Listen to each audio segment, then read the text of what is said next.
And we're back. Hello, my name is Spencer Brinkerhoff III. I'm here today talking to you from Studios SB3. My fingers reversed as I'm pointing. I don't know how it works. Today we're back talking to the celebrations, the Star Wars Celebration artist. Orlando 2017 is here. It's now. It's time to get to know all of the people who are actually able to create brand new artwork for this show. In our continuing series, we'd like to invite today the Joe. Now, well, we talked to Joe Hogan. This is Joe Corroney, so we're going to call him Joe C. Josie, are you there? Oh, hi, Josie. And I brought the Pussycats. Dance, man, dance. Josie and the Pussycats. Joe, it's awesome to see you, buddy. Yeah, it's good to see you again. Now, as I've mentioned on some of these other shows, I feel very fortunate that that I know almost all of the Star Wars artists, and so it's really easy for me to sort of jump in and talk to you guys. It's real comfortable, but there's not very many of those artists out there that I've shared a room with. That's you, Joe. That's true. Our relationship goes beyond the normal confines of. Hold on. Not too much. So, for those of you who don't know, right. Well, another point of clarification, sort of like a peek inside of the artist's life. When we go to these conventions, again, we're paying our own way to get there a lot of the times. Now, Joe, you've been working in the industry for quite some time, and you'll actually be invited to a show as a guest. And sometimes that means that they'll pay for a plane ticket or they'll pay for a hotel. But no matter how it works out, we end up sort of like looking for friends and sort of like sharing rooms together to help defer some of those costs. So that's what Joe and I are talking about, sharing rooms. So Joe, who are you going to be sharing rooms with this time around at the comic? Actually, yeah, it's more artists. So us artists like to band together and like you said, save some money. So it looks like it's me and Brian Miller, who you already talked to, right? And Drew Baker, I believe, is sharing a room with us too, I think. So awesome. So the three of us and some of our other artist buddies, we're all going to have like a little group of condos down there. We're all going to be staying in the same hotel. So yeah, and we're all friendly. So I don't know, Joe. Drew hasn't contacted me about sort of like doing an interview, but a quick story because I don't know. I don't think he's listening. Okay. We showed up for Celebration Europe 2 in Germany, and Drew was like, "Hey guys, I'm your roommate, right?" And I was like, "What? Did you talk to Mike?" Because we're like, "Come on in, we got plenty of room," and it was just the artist community. Right. So well, I'm pretty sure he worked it out with Mike this time. So excellent. So yeah. So how long have you been going to these the celebrations and the conventions? How did you sort of like break into this art thing? Because in addition to doing the Star Wars Celebration art show, you're working full time on comic art, right? Yeah, I mean, not just comic art, but that's a part of what I do. Commercial illustration, fine art prints for different publishers and studios that have either the Star Wars license or the Star Trek license. Those are the two big ones. There's no internal conflict with you on Star Wars, Star Trek. It's just you're an art mercenary. I mean, I'm always going to choose Star Wars over Star Trek because Star Wars was the reason I do what I do for a living. Right. But having done a lot of Star Wars art over the years, eventually CBS had contacted me probably 10 years ago now. And asked me, or maybe a little longer than that, asked me to do some Star Trek art because they liked what they had seen of my Star Wars work. So then I was a Star Trek fan already. Obviously I love Star Trek too. I mean, Star Wars is a passion for me. I do enjoy Star Trek. So I was pretty knowledgeable with Star Trek and right. Yeah, so I can kind of bounce back and forth between the two when I need to. Now, do you feel like with the work that you're doing with Star Trek versus Star Wars, do you feel like you have a little bit more impact on the universe of Star Trek? With what you're doing with the comics, like you're maybe sort of like you're taking the direction that you have for the script, and you're able to interpret some things. Are you making sort of like different influences with Star Trek because maybe it's a smaller? I don't know. It seems weird to say it's a smaller sort of like entity than Star Wars. Yeah, I mean, I feel like I don't know. It's interesting because I feel like I'm making a pretty decent impression, at least over the years, like from a cumulative degree on both properties. With Star Trek, I mean, you could look at it like the CBS might be a little bit more lax about, I mean, they're still very hands-on and they have to Right. approve everything. But with Disney and Lucasfilm managing Star Wars, it's very they can be very, very particular. Now with Star Trek, they can also CBS can be very particular, but I feel Right. like maybe I can, I might get a little more freedom or a little more leeway, I think, from time to time. So it's a decent comparison what you're getting at, yeah. Awesome. Well, let's jump in a little bit, and we're going to zoom in on your new print. This is your brand new artwork that you just created for the Star Wars Celebration in Orlando 2017. And this is the print is called I Rebel. I Rebel? Is it? It's or I rebel. I Rebel. It goes either way. Today's Joe Corroney art print is sponsored by Apple Computers. Today it is called I Rebel. I rebel. Yeah, whatever. Yeah. So here we have this scene. Now, is this the recreation of the scene where they first get down to the planet? Is that what we're going for? Or is this sort of like, because it looks like a slightly different angle. Are you sort of taking some artistic interpretation to get all of the characters in the way that you want them to? More or less. I mean, if we want to be really specific, I mean, it's not an actual verbatim depiction of that moment, because I think if you watch the movie, K2SO isn't even in the scene at that point. It's another security droid. Right. And then you also have Captain Cassian Andor. He's actually further back. So when I was designing this concept for a scene, this was even before the movie had come out, I was basing my idea off of my concept off of the trailers. And at that point, there was like 3 or 4 different trailers. So, I mean, I kind of had an idea. And also with working with Lucasfilm, I was privy to some information about that particular scene on Jeddah. So I mean, I knew what was kind of happening, but then I thought, well, I wanted to do an action scene. I wanted to do a Rogue One scene. I knew I was going to really like these characters, and luckily, the movie turned out amazing. So, yeah, I wanted to do that scene, but I knew I had to make it work for a composition, not necessarily to be exactly what happened in the movie. Just kind of capture the feel, I guess. Right. Now, with that, and you mentioned sort of like that you're privy to some of this inside information from Lucasfilm.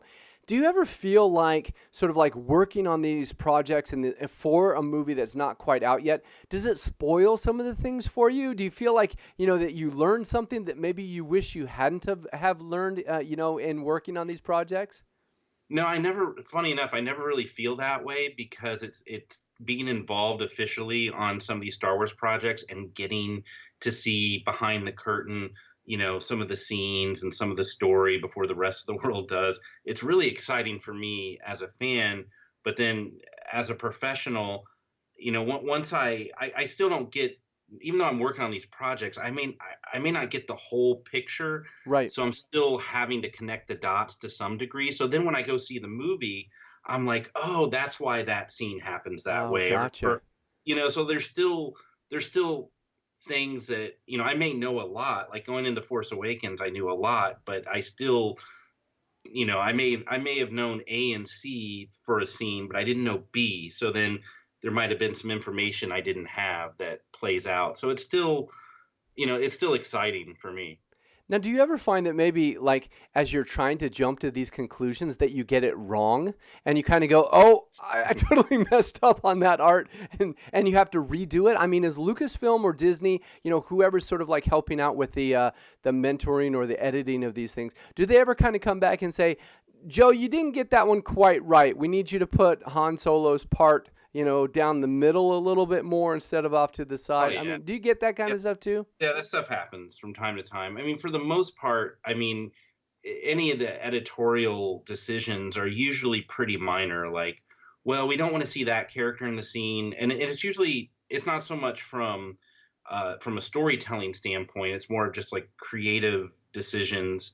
Because usually I'm given enough information that I can put together an illustration or a scene or a painting, and I can tell everything that needs to be told. But then, yeah, there's always like little details, like, well, maybe shift this character over, make this character smaller, make Right. this other character bigger, maybe take this character out because we don't want to see him yet.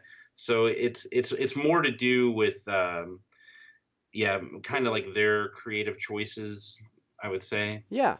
Not so much my mistakes, more about them kind of playing art director, I Right. would So say. yeah, it's not your mistakes. That no, I didn't mean to say that at all. It's not you, Joe. It's those other I guys don't that think don't so. quite get the vision of what you're doing here. It's I yeah, mean, it's, it does happen. I mean, I might make a flub here and there from time to time, but right. not too often. Now, I think that you are in many ways an inspiration to me, and one of those ways is that you buy toys as an excuse to make your art. Is it? Yeah, I mean, it's legitimate. I mean, if you think about some of the toys that these companies are making, like Gentle Giant and Sideshow Collectibles, I mean, Right. these toys are like replicas. They're very accurate. So I mean, not that I really buy a lot because I'm an artist. I can't afford to go out and buy this stuff all the time. But occasionally I'll get like maybe say like a Koto Bukaya model kit of Captain Phasma, Right. and Right. I'm doing like a Captain Phasma painting, and I'm like, I want to see like some of the detail and how the light reflects off the metallic, and yeah, so I mean, I will definitely occasionally, if I'm at a Comic Con, I see a really cool statue or a bust or a toy. I'll be like, man, I can get that. I can write that off my Yeah. taxes. I mean, it's not that much, but a No, tiny but little. there it is. It's an expense. Yeah, Yeah. yeah, yeah. So I get, I might save a couple bucks here and there in the end, Right. but yeah, it's worth, and it fulfills my fanboy collecting habits. Oh So yeah. Well, so and for people who may not completely understand how this works, is that Lucasfilm and Disney own the intellectual property of Star Wars, and there are other manufacturers that come to them and say, "We want to create a toy or a plush or a T-shirt," and to do that, they grant them the license to do it. So you know that Gentle Giant has gone through all of the hoops to make sure that their piece is approved, and if that's approved, then you can use that as a reference to create your piece, and then you have less hiccups along the way. But it's right, all sort of like playing within this big realm. Now, right, in addition, so I want to get about a couple of pieces in a couple of the pieces in here too. But in addition to doing this celebration piece, I think that you mentioned that you have some other artwork that is coming out soon.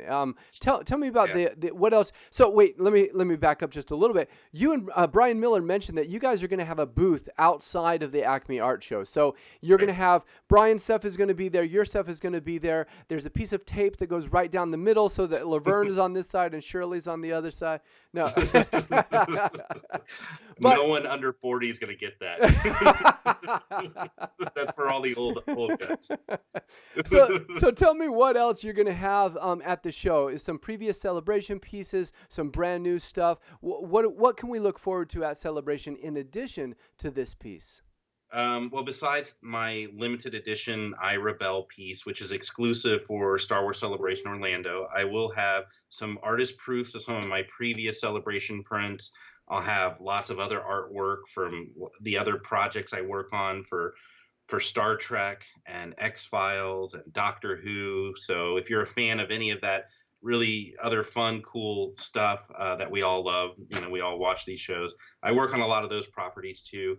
So I'll have artwork from there, and I will have other new Rogue One artwork out through Disney Wonderground Gallery, which is Wonderground Gallery is Disney's fine art division. They handle the artwork that they offer for sale within the parks. So if you go to if you go to Disney World or Disneyland, if you go to the Wonderground Gallery store, or you go to Disneyland, you go to the Star Wars Outpost, they'll have like exclusive Star Wars art there for sale. Gotcha. So I've been working with Disney Wonderground for a few years now. Earlier or late last year, I had 3 Force Awakens pieces come out through them, which are still available right now. They came out in December. So when fans at Celebration hop over to Disney World and they go to Disney Springs, they'll be able to buy this Force Awakens art. Also, that weekend of Celebration, they're going to be releasing 2 brand new Rogue One pieces. Wait a second. The same weekend of Celebration, Disney Wonderground is going to release 2 new pieces. Is that what you said? Right. Yeah. That's amazing. Yeah, isn't that crazy? Yeah. So now, wait a second. Are you going to have any of those Wonderground pieces at your booth, or are people going to have to like leave and go to the park and grab them there and then? Okay. Yeah. So unfortunately I can't sell the artwork because it's exclusive to the Disney parks. Oh, right. Okay. So fans can go to the parks, buy the artwork, and buy the new Rogue One art. There's 2 new pieces. I can probably tell the titles. I don't know if I could. I have it here. This might be an exclusive. Hey! Just even show it, but I'm just going to flash it really quick. Everybody, get that pause button ready. Right, here we go. So wait, can I see it? There we go. There's one there. And that was really It's yellow. It's yellow. The new piece is yellow. So those are, those will be released online really soon. Awesome. Probably within the next week, I imagine, maybe even sooner. So Disney will release the artwork online pretty soon, and then I'll be signing for those new pieces at Disney. At Disney Springs on Thursday night and Friday night of Celebration. So I'll be okay. So you're actually going to instead of sort of like going out, and grabbing some dinner, you're gonna go to Wonderground and you're gonna be working some more. Yes, my day will not end. Now wait a second. Come bring me food. Is Wonderground like actually in the park, or there's sort of like this street? Because I think in Anaheim you can go to sort of like downtown Disney and not have to go in the park. That's right? Right. And Disney World has that. They have their downtown Disney version. It's called Disney Springs. It's the same concept. So it's like downtown Disney. You can go into Disney Springs and not pay for the park. Okay. And then when you go into Disney Springs, they have the Star Wars Outpost, which is the big Star Wars gift shop. And then they also have, actually where I'll be signing is called the Marketplace Co-op. And it's in Disney Springs. They have a Wonderground Gallery kiosk area in that store, and so a bunch of other kiosks and stuff. So I'll be signing there. When you go to Anaheim, they actually have an actual gallery for Wonderground when you go to downtown Disney there. So in Orlando, it's kind of crammed in with a bunch of other stores in the marketplace there. But I'll be signing there. So Thursday night and Friday night of Celebration, if you guys jump out and go down to Disney Springs, you need to bring Joe Corroney a corn dog, a pineapple whip candy cane thing that they've got going on now, and a churro. Yeah, a Dole Whip and a churro. Bring me a Dole Whip. And Joe will give you free snuggles. So with an autograph. And a high five. And always high fives. So I want to ask this question as well. So how did you get into Wonderground? I mean, did Wonderground kind of like say, oh, hey, there's that Joe Corroney guy, let's have him? Or is it something you kind of went, wait a second, there's another way out here to sell Star Wars artwork. I'm going to contact those guys. So how did that happen? Because I think that every sort of like creative person is looking for that way to be discovered. We want to find our way in. So how did it happen for you that you were able to do these, build this relationship with Wonderground? Well, I mean, prior to Wonderground, I'd been illustrating Star Wars art for Lucasfilm officially for almost 20 years. So it just takes 20 years of experience. Yeah. And it was one of those things where Disney Wonderground Gallery calls you. You don't really call them. So gotcha. They tapped me on the shoulder. It wasn't so much like I didn't contact them, so they invited me to contribute and basically to submit concepts. And then what I do is I give them some ideas for pieces. They pick the ones they like. Then they go through the approval channels, and then they tell me if I can end up illustrating them or not. So. Well, so here's another question. Earlier, we talked a little bit about the other licensors that are like Gentle Giant and Kotobukiya and Hasbro and all of these different companies that work with Lucasfilm and Disney to actually create them. Now, as far as the fine art goes, Acme was the big boy, and they own the license to do. I'm just speaking sort of like my experience. I'm no expert here. No expert. But what happens is Acme owns the license to do the fine art prints. But I mean, it's Disney / Lucasfilm's property. So is the Wonderground stuff running their own thing that is separate from Acme, or is Acme sort of like behind the scenes running the Wonderground? Do you know that, or is that? Can you talk about Disney, that? Yeah, it's Disney. It's Disney merchandising that within the parks themselves that runs Wonderground. So Gotcha. Acme doesn't really have anything to do with Wonderground. Gotcha. But they do because the Disney parks sell a lot of Acme artwork. Acme works with Disney merchandising, and I think to some degree there might be a little crossover with Disney and Wonderground in terms of there might be some communication. I'm not really sure, but basically Disney Wonderground, that artwork is exclusive to the parks only, whereas Acme artwork can be offered, to sell wherever, basically. Right. So it's a different kind of license. Granted, Disney owns the Star Wars license, so they can do with whatever they want. So in this case, exactly. I think they decided they already had Disney Wonderground Gallery set up before they bought Star Wars. So they were already producing like theme park related artwork. And so when you go to Disney Wonderground, you can buy like a Brian Fife print of Haunted Mansion, or you can get like, you can get another artist who might do a Pirates of the Caribbean related print, or sometimes they'll do Disney movie related artwork for like, Beauty and the Beast, for example. So, So they acquired the Star Wars license. I think it only made sense for Disney Wonderground to say, hey, well, we're going to do exclusive Star Wars art for the parks only. So I imagine, I don't know. I mean, I have no idea how that went down with Acme, but Acme at that point probably says, well, we still have the license and we can do what we want. Oh yeah, yeah. And that's the other thing. Yeah, that's the other thing is that Acme pays quite a bit to have their license, and they protect that license. And with that, we all want to be respectful of saying, listen, they make sure that the artwork is good, it's approved, it's printed properly, it's taken care of, it's certified. So they do a very good job of taking care of that art and making sure that it's respectful to the brand as well. Now, so I was just wondering about this as well. Are there other artists that are inside of the Star Wars art show for Celebration that are also involved in the Wonderground? Do you know of some other people? No, I don't think. Honestly, I think I might be the only artist at Celebration who is involved with Disney Wonderground Gallery. I mean, I have a few other friends that do artwork for Wonderground Gallery. Like I mentioned, my buddy Brian Fife, who Brian. But yeah, he's not a part of the art show at Celebration.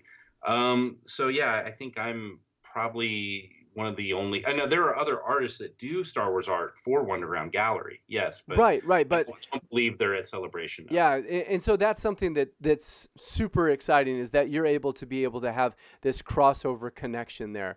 Yeah, it's really cool. Now, I wanted to ask you a little bit about sort of the process that you went into. So we're trying to keep things around 30 minutes, but I wanted to ask you about the process that you went through to create this new art piece. We joked a little bit about buying toys and getting the action figures right, but really, when you're doing a character from the movie and you want to make sure that they are that they're properly represented, what process do you go through to make sure that you're getting the right character likeness and the lighting, and I mean even down to Cassian Andor's boots? I mean, how do you get all of that stuff so wonderfully accurate? It's a lot of research, a lot of photos. I'll tell you, like at San Diego Comic-Con last summer, they had the big Rogue One display at the Lucasfilm Pavilion. Oh, right. All the costumes were there. Right. So I was taking, at the time, I mean, I wasn't thinking of Celebration necessarily, but the way my brain works, because I'm always creating Star Wars art all the time, when I'm at an event like that and I see Star Wars, actual props and costumes on display, my brain is like, okay, get reference. So I basically at the pavilion, I'm shooting reference, and I'm really glad I took all those photos of Cassian's costume, because some of that in my artwork is my reference photos from the mannequin that was wearing the costume. Right. So the boots and the pants, that is reference I was able to get on my own from my camera at San Diego Comic-Con last summer. Some of the images I'm pulling from the trailers, and then maybe some storybook images. Once the movie comes out, I can swap out my low resolution reference for some better reference from, say, some of the books, or and sometimes if I'm working on another project for like another licensor for Lucasfilm, like I might be able to use I probably shouldn't say this, but sometimes I can sort of get inspiration from other reference I might have on hand already. Right. Oh wait, I have a shot that kind of works. Maybe I'll get inspired by that pose, and so. Well, one time, it's interesting you should say that, is I was talking to Jason Palmer about a piece that he was doing, sort of like to propose some of the cover art for the Indiana Jones DVDs or Blu-rays. I don't remember exactly what it was, but somebody said, "Where did you get this image of Indiana Jones from? What reference did you use?" And he says, Blade Runner. I mean, the actor is the actor, and where you get the reference from is not as important as it being true to sort of like, oh, it can only come from Star Wars. Right. Yeah, I mean, as artists, we learn to use our ingenuity, really, to say, well, I don't have this particular piece of the costume, or I don't have this particular angle on this character's face. So then we start thinking of other ways that we can capture some of these characters and still stay true to the integrity of the characters themselves and the artwork. Tell me, you bought a K2SO action figure though, didn't you? Yeah. Oh yeah. Black Series? You get the Black Series, or which one? Oh, I got the Black Series. I got the Big Fig. Yeah. And about 4 or 5 different BB-8s as well, right? Oh God, yeah. Here, we got a couple right here. I got my Sphero over there. Dude, Spin Master. Sphero. No, Spin Master. Have you seen the Spin Master? No, there's a Spin Master BB-8. It's coming out later this year. It's like 16 inches. It works just like the Sphero, only it's BB-8. 16 inches means it's near life size. Yeah, and it follows you around. Yeah, okay, that's the one for me. I'm getting one. I saw that. Yeah, I'm getting one. He's already my best friend. I've already called it. Nice. Now, Joe, tell everybody where tell us the size of your art print, the price, and then where can people go to pre-order it? Because we pre-order these things so that we don't have to, struggle to get to the artist show and get it taken care of, or to get into around the booths and all that navigating. So where can people find your art? What size is it, and how much does it cost? Well, I can show you the size really quick. Oh, you got some samples there? Here we go. There's the artwork right there. Wow. So it's pretty big, but it's 18 by 24. Yeah. And careful with that thing. What was that? I know, right? That's fine art, man. What are you doing? I just banged my drawing table there for a second. Sorry. So you can, if you go to joecorroney.com, my official site, you can click on the pre-order links. They're right there on my homepage.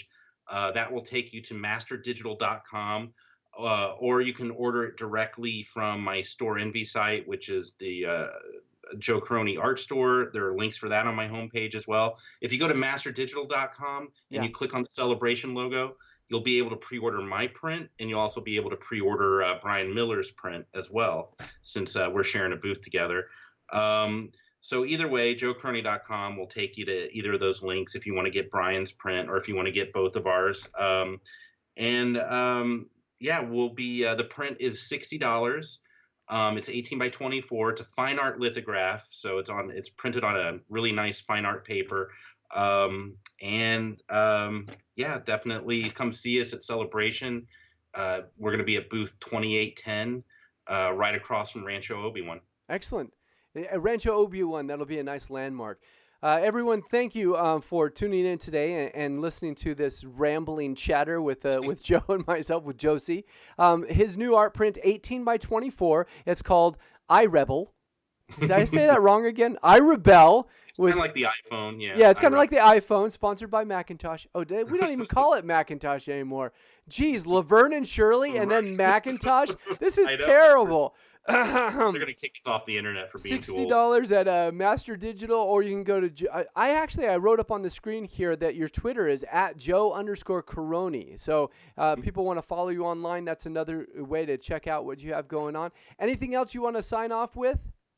No, I'm just really excited to see everybody at Celebration soon, and I hope everyone really enjoys my new Rogue One artwork. I love the movie. I was really excited to paint this, so I hope all the fans really dig it too. Excellent. Thank you again, and I am Spencer Brinkerhoff III, recording live from Studios B3, so we don't have to edit this. It is what it is. Joe, fantastic to talk to you, and have a great time at Celebration. Thanks, buddy. See you later, man. Bye. Bye. Thanks.